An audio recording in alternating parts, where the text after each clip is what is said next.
Buenas noches. Bueno, vamos a buscar Hechos, capítulo 4.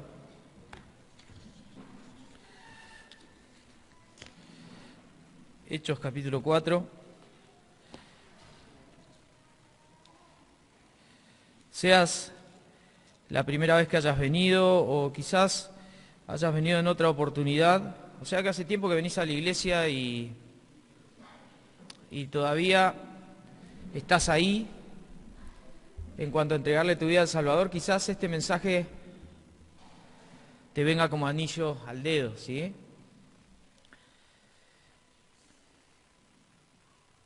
No todas las reacciones de los seres humanos son iguales. Eso pasa siempre. Hace poco estábamos jugando a la pelota y uno de los compañeros que tengo no alcanzó a puntear la pelota para que se desvíe y vaya al arco y sea gol. Y en esa intención se choca contra el arquero. Él es flaquito, pero el arquero tiene una panza grande, pues ya tenemos 40 años. Rebotó, mi compañero cayó al piso y el arquero se enojó, porque claro, impacto con impacto ahí. Pero el arquero no reaccionó mal, pero vino uno de los defensores y le puso un coscorrón en la cabeza, tirado en el piso con la punta del pie. No se lo pegó con la mano. Entonces vino el referí y la reacción del referí, bueno, fue al que provocó esto, que fue mi compañero, amarilla, y al otro roja. ¿Y esto qué hizo? No, se armó ahí un tole-tole en la cancha. Yo estaba en la media cancha mirándolo cómo se peleaban. Nadie se agarró a trompadas, pero sí todos hablando ahí, tratando de dar a entender la instancia. Y nada más había sido un full y una roja y una amarilla. Bueno, se suspendió el partido y la realidad es que yo terminé. Ganamos nosotros, pero terminamos ahí medio. Y no todas las reacciones son iguales. Los seres humanos reaccionamos diferente ante un mismo suceso, ante una misma instancia. Cada uno tiene su propia subjetividad y tiende a hacer su propio análisis de la realidad. Cada uno ve las cosas y toma la dimensión según lo que ve, y así piensa, así vive y así se maneja. Es cierto que a veces somos consecuentes con la realidad. Es decir, vemos las cosas y no nos hacemos los tontos. Pero otras veces nuestro corazón, como dice Jeremías, que es perverso y engañoso, a veces nos confunde a nosotros mismos y ante lo que vemos, muchas veces si cometimos un error decimos, no fue tanto. Muchas veces nos autoengañamos a nosotros mismos, más cuando tuvimos la culpa en algo. Los seres humanos somos así habitualmente. En Hechos capítulo 3 se nos relata, de hecho lo vimos en la última predicación que compartí con ustedes, hermanos, se relata acerca de Pedro y Juan, que antes de entrar al templo en la hora novena, porque iban a orar, había allí un paralítico de nacimiento. La Biblia, la Reina Valera, utiliza la palabra cojo, ¿sí? Porque es un idioma, ustedes saben, pero si lo actualizamos era un paralítico de nacimiento. Un lisiado, alguien que no se podía mover, en este tiempo usaría silla de ruedas, en ese tiempo se arrastraba. Era alguien que no tenía oportunidad en aquella sociedad, pidiendo limosna. Y dice que cuando vio a Pedro y a Juan, seguramente les conocía. Dice que Juan y Pedro cuando le vieron, le llamaron, pidieron que los mirase, y él atentamente esperó recibir algo de ellos. Quizás algo de dinero, quizás una ayuda económica, algo que venga para el vientre, porque necesitaba. Y Pedro y Juan le dijeron, lo que tenemos te damos. Yo oro no tengo plata, pero lo que tengo te doy y es mucho más importante que eso. Muchas gracias, Mito. Lo que tengo es mucho más importante que eso. Y le dio la sanidad a este hombre. Este hombre que había de nacimiento estado arrastrado, estado tullido en una cama, anquilosado, sus miembros todos duros, rígidos, todas sus piernas hipotróficas, ¿sí? Las dos que tenía seguramente nunca las había movido, no tenía musculatura en ese lugar. Su débil cuerpo fue transformado como si hubiera nacido de esa forma. Y dice que lo tuvieron que ayudar Pedro y Juan para que él se sostenga hasta que en el momento en que se paró, y todo eso provocó en él una alabanza a Dios. Todo esto provocó en aquel paralítico el saltar y el andar en sus pies y alabar al Señor. Y esto inicialmente abrió una puerta de receptividad en aquel lugar. Mucha gente ante esta instancia vio un milagro, ante aquel lisiado era de toda la vida. Siempre estaba ahí, ahora está parado alabando a Dios, algo pasó. Entonces toda la gente se reunió alrededor de los apóstoles y quiso saber, asombrado, qué es lo que estaba pasando en aquel lugar. Entonces en esa instancia aprovechó Pedro y Juan para predicar el Evangelio. Y dice que en aquel momento se convirtieron muchas personas. De hecho vamos a ver que en el verso 4 fueron alrededor de 5.000 hombres que se completaron en aquel lugar. Ellos aprovecharon la instancia, no importaba el contexto, ellos aprovecharon la instancia de que había testimonio de esa sanidad para predicar el Evangelio y exaltar el nombre del Señor Jesús. Claro, cuando predican el Evangelio, no lo hacen de tal manera como lo hacen ahora. Dios te ama simplemente, Dios pretende de que vengas así como estás. Sí, el Evangelio en parte dice eso, pero cuando los apóstoles predican, al menos le dicen algunas cosas a las personas que a veces son ofensivas. ¿Por qué? Porque el Evangelio implica saberse pecador, saberse que hemos defraudado a Dios, saber que Jesucristo ha sido crucificado por nuestros pecados. Eso es el Evangelio. Y claro, tocaba la culpabilidad del pueblo, porque Pedro les tuvo que decir, ustedes entregaron y negaron al Señor ante Pilato. Ustedes negaron al Santo Dios y pidieron libertad de Barrabás. ¿Se acuerdan lo que hicieron? Ustedes gritaron, crucifícale, crucifícale. Y claro, la gente estaba escuchando. Este mensaje que sana y que da oportunidad de salvación es un mensaje también que a veces nos confronta, genera una crisis, genera que el hombre a sí mismo comience a pensar, ¿cómo estoy delante de Dios? Por eso le decía al principio, cada uno tiene su propia subjetividad, las reacciones no son iguales. Mucha gente cuando entiende que es pecadora se acerca a Dios y cree en el Evangelio, y otros dicen, bueno, puedo esperar un poquito más, un poco más. Ustedes mataron al autor de la vida, le dice Pedro. Uy, ahí tocó una llaga importante. Pero la reacción de muchos de los que escucharon el Evangelio fue comprender la instancia en la que estaban y creer en el Señor Jesucristo. Se dieron cuenta de que lo que habían hecho era quizás por ignorancia, aún por maldad. Pero el apóstol así simplemente le dice, arrepiéntanse de sus pecados y vuelvan a Dios para que sus pecados sean borrados. El arrepentimiento, el saberse pecador, el saber que Dios puede perdonar, el saber que lo que sufrió Cristo fue para salvación y entonces darle la vida a Dios para que entonces haya salvación. Claro, esto originó una crisis en el pueblo porque estas personas era el pueblo común. Pero también originó una crisis en lo que ahora vamos a ver en el capítulo 4, porque los mandatarios en aquel lugar escucharon que había un alboroto en el pueblo y escuchaban que había personas que se estaban entregando al mensaje que estaban dando los apóstoles en aquel lugar. Y entonces comienza a haber los primeros indicios de oposición al Evangelio. La primera oposición que tiene el Evangelio es el corazón del hombre, pero muchas veces el corazón también introduce otra clase de oposición, como es la oposición política. Por eso hoy vamos a ver, y titulé este mensaje, el Evangelio, o la buena noticia de Dios frente a la oposición de los hombres. ¿Cómo está tu corazón? ¿Receptivo o está en calidad de opositor? En ambas situaciones encontramos corazones que recibieron a Jesucristo y corazones que no lo querían recibir. Corazones que no querían recibir el Evangelio de Dios. Vamos a leer desde el verso 1 en adelante, vamos a tratar de hacerlo dinámico y que no se vuelva muy pesado. Dice del verso 1 al verso 4, hablando ellos al pueblo, vinieron, esto es una referencia a Juan y Pedro, ¿sí? O Pedro y Juan, vinieron sobre ellos los sacerdotes con el jefe de la guardia del templo y los saduceos, resentidos de que enseñasen al pueblo y anunciasen en Jesús la resurrección de entre los muertos. Y les echaron mano y le pusieron en la cárcel hasta el día siguiente porque ya era tarde.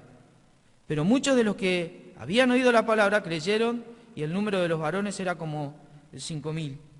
Claro, muchos de los que habían creído en este mensaje que les mencioné recién, en aquel pórtico de Salomón, donde se pusieron a escuchar a Pedro y a Juan, entendieron el Evangelio y eran un montón de personas. Cuando dice 5.000 hombres, sumale por lo menos o multiplicarlo por 2 o por 3 más.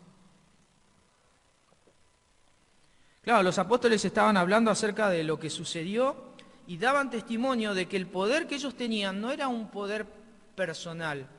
Ellos no estaban haciendo una autoglorificación. Nosotros tenemos los dones y nosotros somos los famosos que estamos tratando de buscar la publicidad con el Evangelio. Para nada.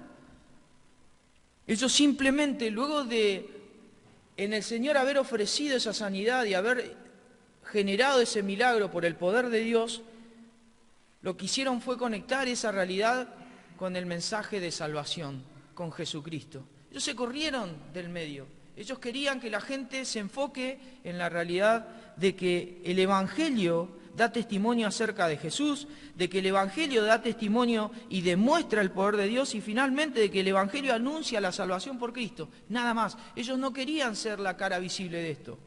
Sin embargo, lo eran. Por eso vienen los opositores, que no eran las personas comunes, eran los poderosos. Era como si hoy se te viniera la prensa, el gobierno, y se te complica, y el poder del gobierno. Se te complica porque allí en Jerusalén estaba todo el poder. Pensalo como en tu actualidad. Te daría un poco de miedo y vergüenza, ¿o no? ¿Viste cuando sale la prensa y te escrachan? Tremendo, tremendo lo que es. Bueno, en aquel momento era algo parecido en la dinámica de hace 2000 años atrás.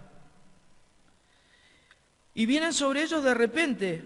¿Y quiénes vinieron? Bueno, se nos habla acerca de la guardia del templo, es decir, las personas que se encargaban de dirigir en el templo, que nadie pase de un lado para el otro, que no le esté permitido, porque en el templo no se podía hacer cualquier cosa en el templo allí en Jerusalén. Había un patio para las mujeres, un patio para los varones, había un lugar para el sacerdocio y un lugar específico donde el sumo sacerdote entraba una vez al año. Y de eso se encargaban los guardias del templo. Y el sacerdocio en aquel tiempo no estaba regido por lo que nosotros conocemos por la casta farisaica, que obedecía a la ley, sino estaba conformado por los saduceos, que era justamente un grupo de religiosos, una forma de secta que había en la antigüedad de los judíos, que creían que la resurrección no era cierta. Ellos no creían ni en los ángeles, ni en los espíritus, ellos tampoco creían en la resurrección. ¿Y de qué estaban hablando Pedro y Juan? Estaban hablando de que lo que ellos habían logrado era por el poder de Dios. ¿Qué poder de Dios? El que resucitó a Jesús de entre los muertos. Entonces Pedro trataba de explicarle a la gente, lo que yo tengo no es mío. Lo que yo tengo, lo que estoy dándole a esta persona que fue sanada, es de Dios, es el mismo poder que resucitó a Cristo de entre los muertos. Si Jesús no hubiera resucitado, yo no tendría este poder. Y como lo tengo, entonces estoy diciéndoles, estoy predicándoles que Jesús está vivo. Está bien, murió hace un tiempito atrás, había muerto, la sangre estaba todavía fresquita en la cruz, pero el Señor había resucitado de entre los muertos, y eso era un testimonio evidente para las personas, porque en la tumba nunca pudieron encontrar el cuerpo del Señor, ni hasta ahora. Así que ellos estaban predicando acerca de este poder que puede salvar, perdonar, pero también sanar, porque es el poder que resucitó a Jesús de entre los muertos. ¿Y por qué vinieron? Y claro, porque estaban resentidos, porque Pedro y Juan enseñaban al pueblo sin credenciales religiosas. Dice en el verso 3, entonces viendo el denuedo de Pedro y Juan, el 13, y sabiendo que eran hombres sin letra y del vulgo, eran gente común y corriente, eran pescadores, ignorantes para las personas que tomaban decisiones judiciales, pero también teológicas. Estaban resentidos porque ellos enseñaban sin tener credenciales, pero también porque enseñaban acerca de Jesucristo y de la resurrección de entre los muertos. Claro, los saduceos, las autoridades no creían esto, rechazaban esta idea. Y aunque la discutían entre ellos, para ellos era inaceptable el que estén predicando acerca de Jesucristo. Recuerden que en aquel lugar donde van a llevar a Pedro y a Juan, fue el lugar donde también estuvo el Señor. Y entonces, ¿para qué vinieron? Bueno, para meterlos en la cárcel. Y ahí comienza la oposición, comienza una nueva experiencia para los apóstoles, porque no había cárcel hasta ahora para ellos. Ahora sí.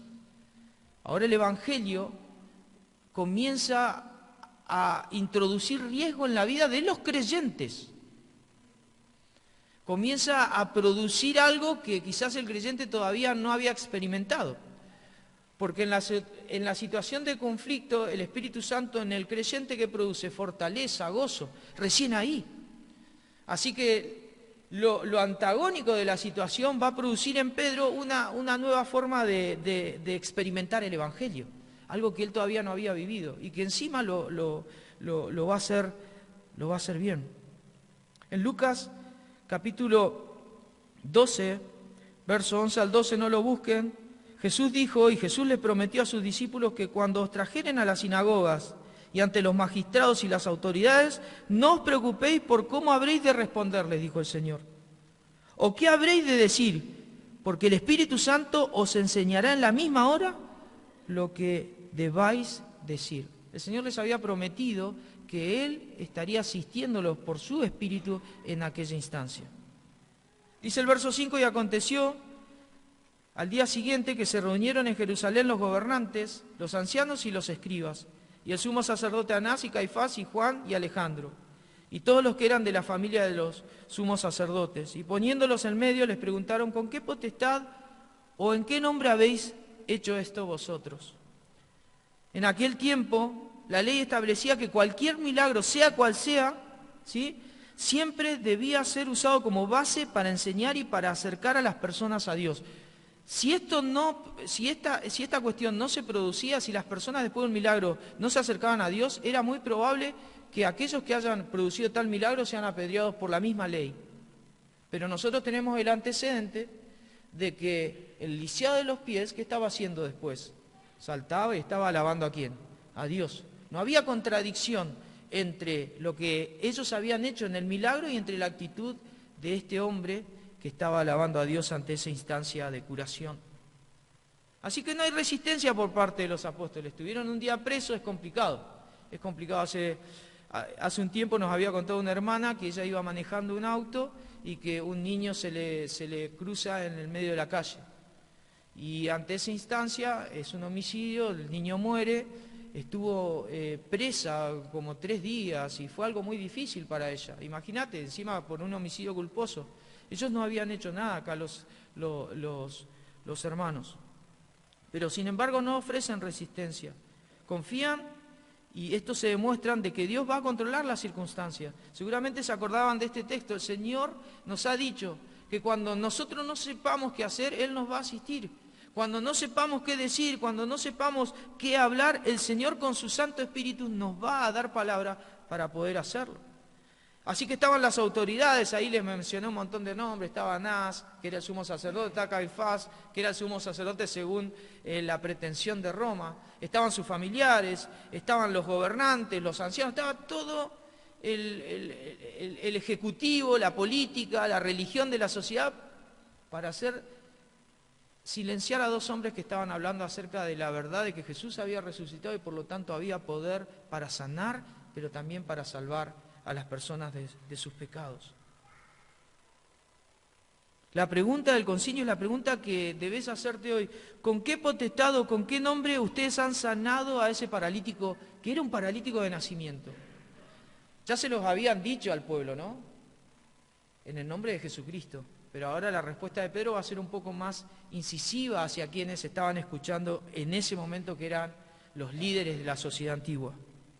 Dice el verso 8, entonces Pedro, lleno del Espíritu Santo, les dijo, gobernantes del pueblo y ancianos de Israel. Pedro parece un político. Ahí se nota que está siendo asistido por Dios.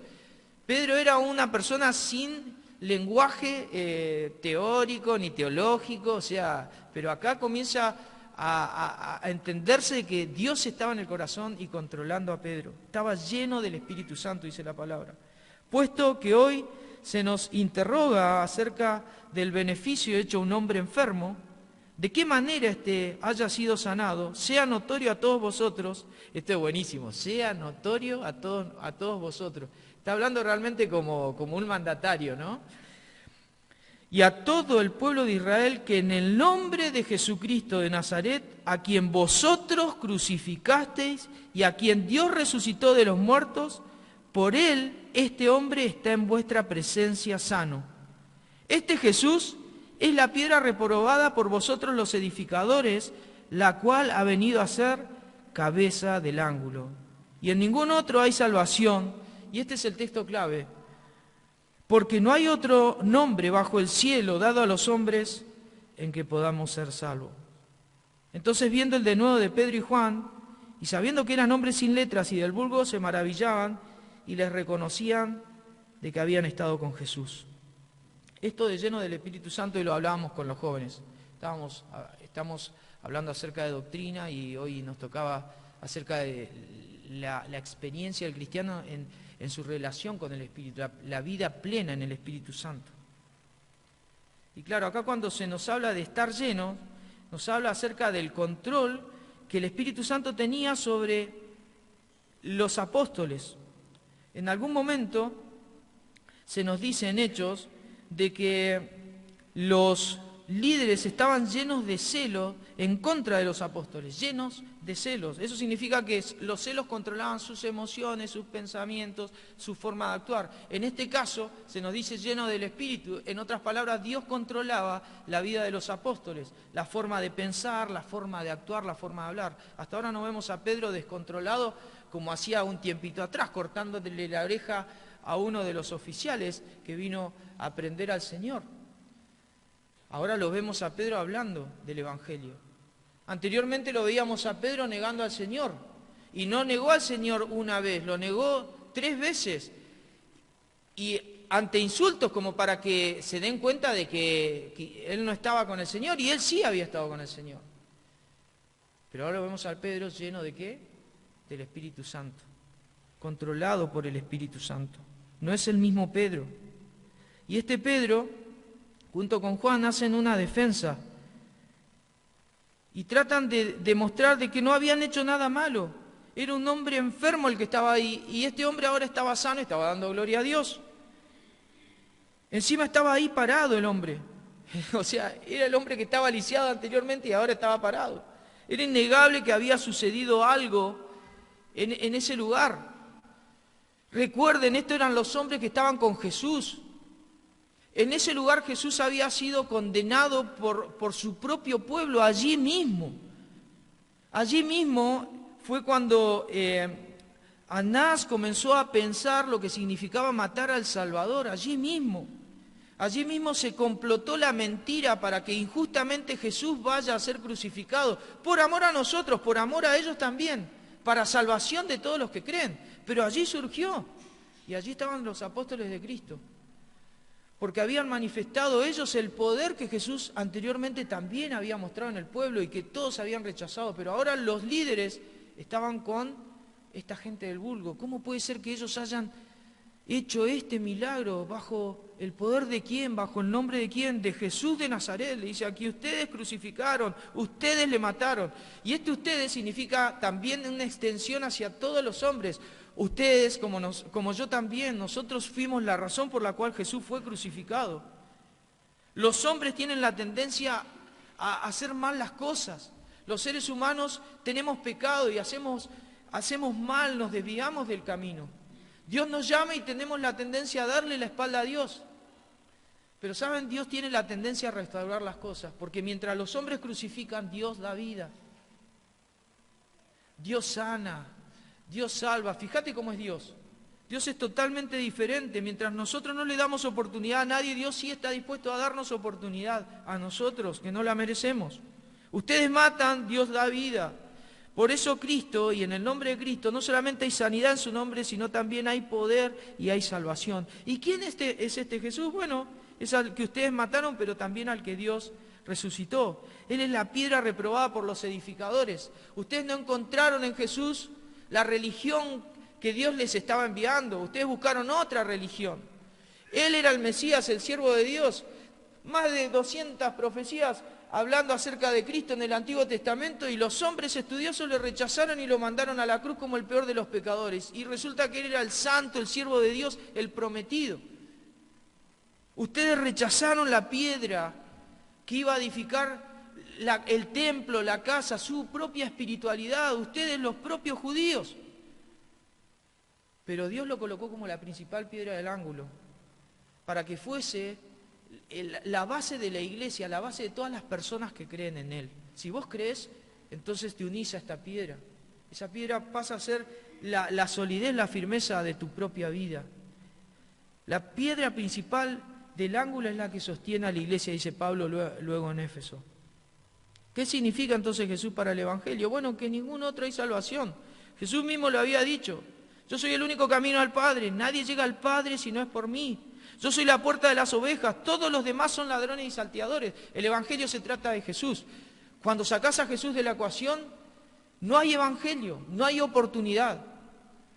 Toda la Biblia nos habla acerca de un único mediador entre Dios y los hombres. Pablo también nos muestra en Romanos de que no hay otra manera de llegar a Dios que sino solamente por Cristo. Todo lo demás son ladrones y salteadores. ¿Escucharon hace poquito al Papa decir que ahora hay múltiples caminos hacia Dios? Bueno, el dicho de que hay un solo camino hacia Roma, entre muchos, bueno, le hubiera servido. Hacia el cielo hay un solo camino. Y Jesús mismo dijo ser exclusivo en ese camino. Sin Jesús no hay salvación. Pedro después lo retomó este mensaje y lo reafirmó. Él dijo, y en ningún otro hay salvación. En ningún otro. Así que si querés buscar a Dios, no puedes sacar a Jesucristo de la ecuación. Él es el único camino. Jesús murió por tus pecados, pero también resucitó para que puedas creer en Él y de esa manera tengas vida eterna. Hay exclusividad en el Evangelio y no es una exclusión de rechazo, no es como la red carpet, donde nosotros ni entraríamos, les aseguro, ninguno de los que está acá. No. La exclusividad del Evangelio es que el Señor perdona a todo aquel que viene arrepentido y cree en Él. Esa es la exclusividad. ¿Está dispuesto Dios a perdonarte a vos y a mí, a estos que le rechazaban? Dios está dispuesto a perdonar a todas las personas. No importa el pecado, no importa el tamaño de tu pecado, no importa el tamaño de tu historia, si tu historia pasada fue quizás la peor que vos podés considerar, no importa. Jesucristo te llama al arrepentimiento y cuando te arrepentís Él te perdona, te hace una nueva persona, te ofrece salvación. Por eso no hay en ningún otro salvación, porque Dios no nos dio otro nombre bajo el cielo en quien podamos ser salvos. Estamos acostumbrados a una sociedad inclusivista. Sí, en esa manera el Evangelio te llama y te dice vení. Pero al cielo no se entra, como dijo alguna vez mi primo, y que me acuerdo esa frase de que tengo como 16 años, al cielo se entra santo. ¿Y cómo logramos la santidad? La logramos solamente por Jesús. Es un regalo que Él forja en tu corazón. Él transforma la vida, Él la vuelve santa, la vuelve aceptable a Dios para que tengas una relación con Él. ¿Qué resultados trajeron estas palabras? Bueno, que muchos hombres fueron salvos.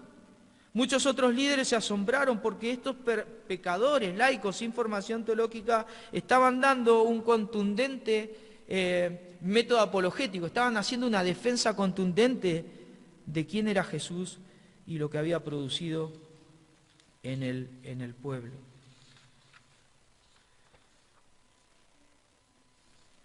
Dice el verso 14, y ya voy terminando. Y viendo al hombre que había sido sanado, que estaba en pie con ellos, no podían decir nada en contra. Las autoridades lo veían ahí y decían, tenemos el argumento que pesa en nuestra contra. Entonces les ordenaron que saliesen del concilio y conferenciaban entre sí, diciendo, ¿qué haremos con estos hombres?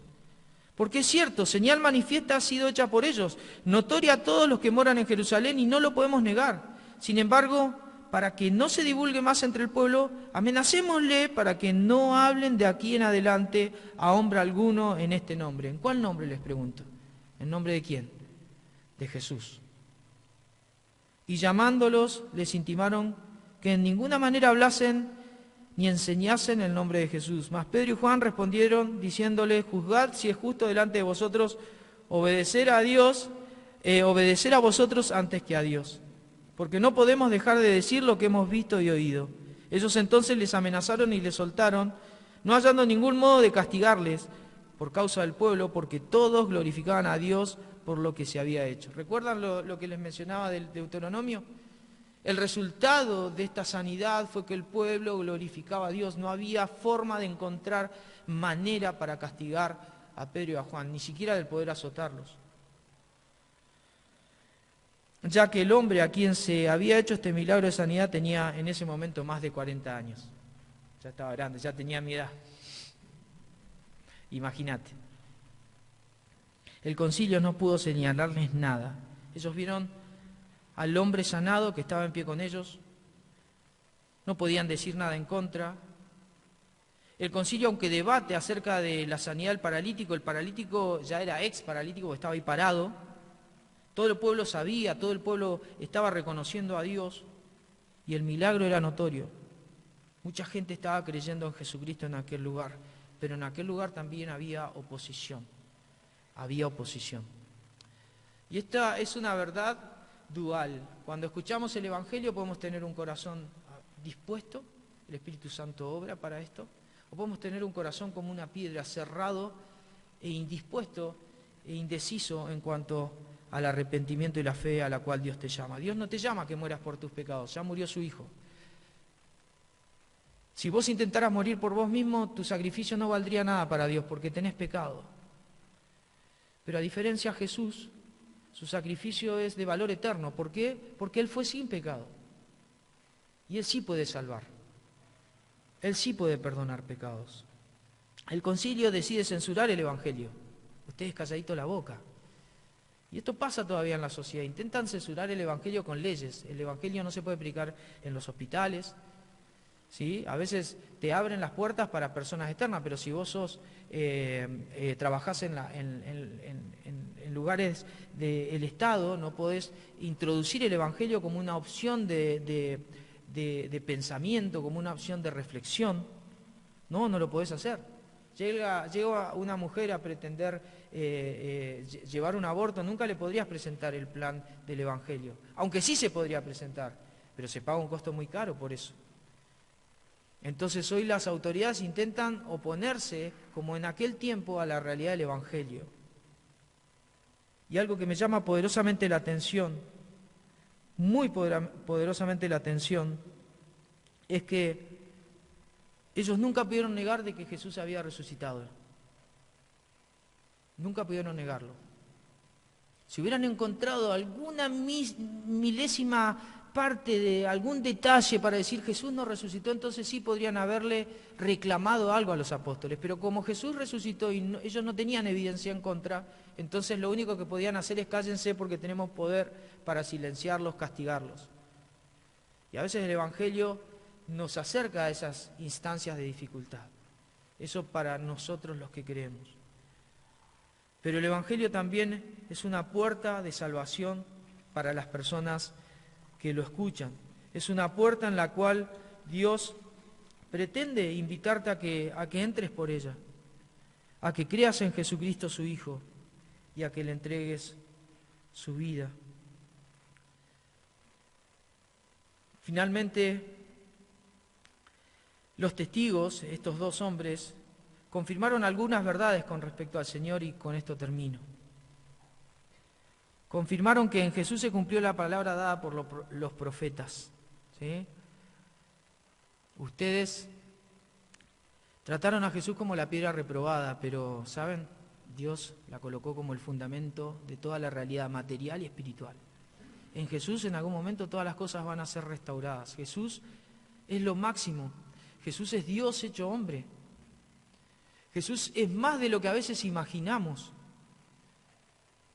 Por eso Jesús es el Señor de la iglesia y así debería ser en nuestra vida. Los apóstoles confirman que Jesús hizo muchos milagros y señales y que ese fue el poder que ellos también tuvieron. Eso lo dicen todas las cartas. Confirman que Jesús salva únicamente por la fe en su nombre. Ellos habrán recordado todas las veces que el Señor dijo, el que cree en el Hijo tiene vida eterna. Jesús les dijo, yo soy el pan de vida, el que a mí viene nunca tendrá hambre, el que en mí cree no tendrá sed jamás. El que cree en mí tiene vida eterna, dijo el Señor. El que en mí cree, desde su interior correrán ríos de agua viva. Yo soy la resurrección y la vida. El que en mí cree, aunque esté muerto, va a vivir. El que cree en mí, Jesús clamó en voz fuerte, cree no solo en mí, sino también en aquel que me envió. Yo soy la luz del mundo, para que todo aquel que cree en mí no permanezca en tinieblas. Por eso Pedro confirma que en ningún otro hay salvación, porque no hay otro nombre bajo el cielo dado a los hombres en quien podamos ser salvos. ¿Con qué poder o en qué nombre hacen esto? en el poder del Señor Jesús. El llamado hoy del Evangelio, estimado amigo, niño, joven, adolescente, adulto, es a que creas en Jesús. No importa lo que haya sucedido en tu vida pasada, el Señor es capaz de perdonar hasta lo último. Y no solamente perdonar en el sentido de lo más simple, sino que el Señor perdona a tal punto que restaura la vida, como la restauró de aquel paralítico, también es capaz de restaurarla con pecadores como nosotros, comunes y corrientes que necesitamos de Él. Vamos a orar. Vamos a orar por aquellas personas que están escuchando el Evangelio en esta noche, para que el Señor obre en fe y que haya salvación de las almas en este lugar. Gracias, Padre, porque tu Evangelio, Señor, ha sido predicado hasta el día de hoy. Muchos de nosotros somos testimonio de ello, que el Evangelio nos alcanzó a diferentes edades, en diferentes lugares, contextos, situaciones, diferentes historias, pero al fin y al cabo, pecadores todos que necesitábamos de Jesús, del poder, de su salvación para el perdón de los pecados, Señor. Quizás haya una lucha acá espiritual en alguien que no sabe si creer, quizás haya una lucha en alguien que haya vivido una vida que no ha sido buena y siente que quizás no es digno de tu perdón, Señor. Nadie es digno, Señor, pero tú estás dispuesto a darlo por gracia. Por eso te rogamos que tu Espíritu Santo esté obrando en los corazones, Señor. No confiamos en nosotros, Señor, confiamos en tu palabra, en tu poder y en la obra de Jesús. Gracias, Padre, por todo. En su nombre oramos. Amén.